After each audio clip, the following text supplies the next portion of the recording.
السلام عليكم ورحمة الله وبركاته. ازيكم يا حبايب قلب؟ عاملين ايه؟ يا رب دايما تكونوا بخير. النهاردة بإذن الله هنعمل مع بعض العجمية بكل أسرارها، وازاي تطلع معاكي ناجحة، وان هي ما تسحش معاكي في الكحك بتاعنا. وهنعمل كمان الكحك بطريقة جميلة جدا، أحسن من ان انت تشتريه من بره. وهنعمله بطريقة جميلة جدا. الفيديو ده فيه معلومات جميلة جدا، هيفيدك بجد ان انت تعملي عجمية ناجحة، وهتعملي كمان كحك ناجح.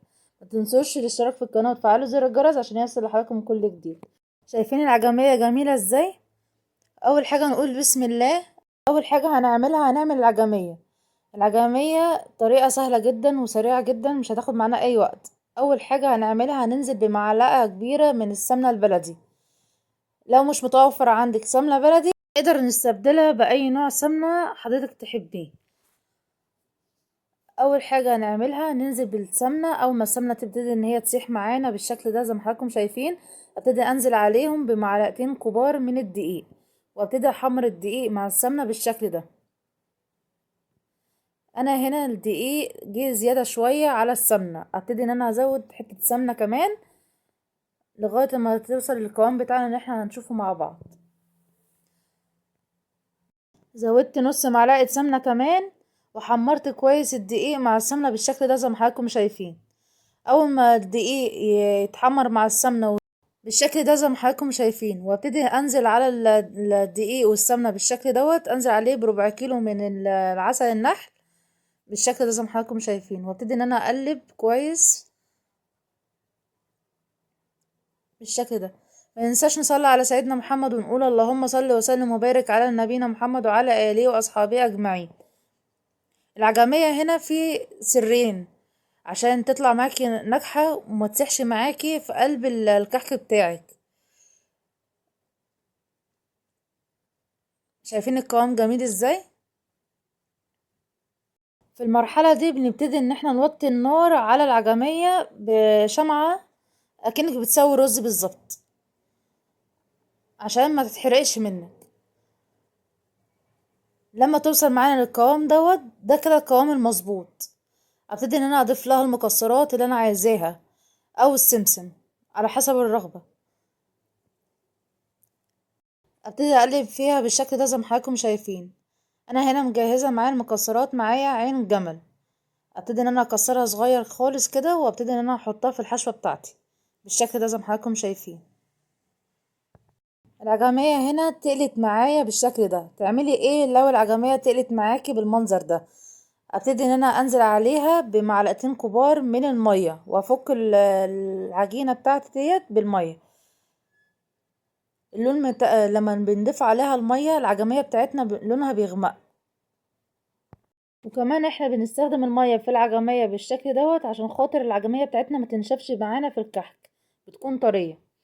كده خلاص خلصنا العجمية، نبتدي ان احنا نعمل الكحك بتاعنا. انا هنا استخدمت كيلو دقيق، ولازم نستخدم نوع دقيق يكون كويس ونضيف، ونستخدم نوع سمنة كويس ونضيف. العجمية هنا لما بتبرد بتتقل شوية او ان هي بتقفل شوية، بنبتدي ان احنا نفكها بقطعة زبدة او قطعة سمنة صغيرة، ونحطها في الميكرويف لغاية ما تسيح معانا بالشكل ده زي ما حضراتكم شايفين. نبتدي ان احنا هنا نبتدي نكور العجمية بتاعتنا عشان خاطر نجهزها للحشوة بتاعتنا لما نعمل الكحك بتاعنا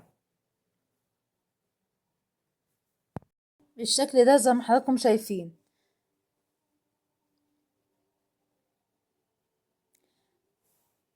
اول سر معانا في العجمية عشان يطلع معاكي كويسة ومظبوطة، ان احنا بنضيف لها معلقتين كبار من المية واحنا لسه على النار بالشكل ده.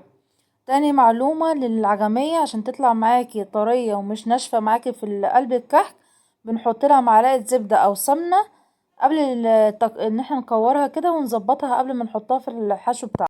يلا بينا نعمل الكحك. انا هنا معايا نص كوباية مية، عليها معلقة ممسوحة من الخميرة، من الخميرة الفورية، وعليها معلقة سكر، واقلبهم كويس واسيب الخميرة بتاعتي على جنب. وابتدي ان انا اخد الجزئين من السمنة. احنا عندنا هنا مستخدمين كيلو دقيق عليه نص كيلو سمنة، ونص السمنة انا هنا اسمها نصين عشان خاطر ان انا اقدح السمن ربع السمنة، والربع التاني احطه عادي عشان هو ده اللي بيدينا الطعم الحلو والريحة الحلوة. ابتدي انزل على كيلو الدقيق ب3 معالق من السمسم بالشكل ده زي ما حضراتكم شايفين، وانزل بربع معلقة صغيرة من ريحة الكحك، وابتدي انزل بالسمنة بتاعتي بالشكل ده زي ما حضراتكم شايفين. ونخلي بالنا واحنا بنقلب السمنة عشان خاطر ما نتلسعش في ايدينا.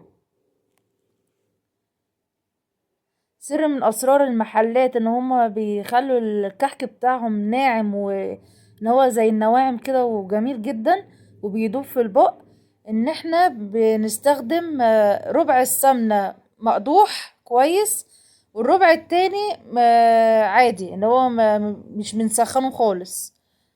ده السر اللي بيطلع الكحك بتاعنا ناعم وكويس جدا. نبتدي ان احنا نبس العجين بالشكل دوت وندخل الدقيق في السمنة بالشكل ده زي ما حضراتكم شايفين.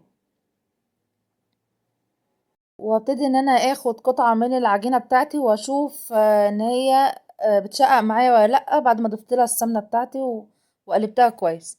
وبعد كده ابتدي ان انا احط عليها الخميرة بتاعتنا. خلي بالكم لما بنضيف الخميرة على العجينة بتاعتنا بيبتدي العجين بتاعنا بينشف شوية. وبعد كده ابتدي ان انا اضيف معلقتين مية بمعلقتين مية لغاية ما الاقي العجينة بتاعتي اتلمت معانا وبقت كويسة معانا، واعمل لها اختبار كده واشوف ان هي العجينة بتاعتي لو بتشقق معايا ابتدي ان انا اضيف لها سمنة.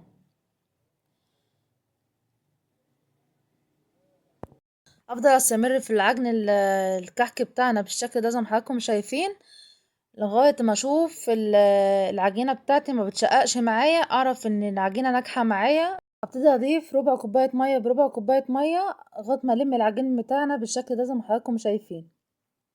كيلو كحك معانا خد معايا كيلو دقيق عليه نص كيلو سمنة، وعلى نص كيلو السمنة خدنا كمان معاهم معلقتين كبار من السمنة بالشكل ده زي ما حضراتكم شايفين. ما نزودش ريحة الكحك في الكحك بتاعنا عشان الكحك بتاعنا ما يمررش معانا. هو ربع معلقة صغيرة خالص نحطها عليها كده. خلاص العجينة اتلمت معانا، شايفين العجينة ما شققتش معانا. نبتدي نختبرها بالبصامة بالشكل ده كده. خلاص العجينة بتاعتي مظبوطة زي ما حضراتكم شايفين. نبتدي ان احنا نحشيها بالعجمية. واهم حاجة قبل ما نحشي الكمية بتاعتي كلها الكحك بتاعي، ابتدي ان انا اخد قطعة واحدة بس من الكحك واعمل لها اختبار في الفرن عشان لا قدر الله لو يعني لو طلعت مشققة مني وطلعت ان هي محتاجة سمنة محتاجة حاجة ما نبوظش العجين كله. وده يكون الشكل النهائي للكحك بتاعنا. شايفين جميل ازاي؟ شايفين ان هو ناعم ازاي، دايب ازاي؟ جربيها بالطريقة ديت هتعجبكم جدا. يا رب الفيديو يكون عجبكم. لايك وشير واشوفكم في فيديو جديد في حفظ الله.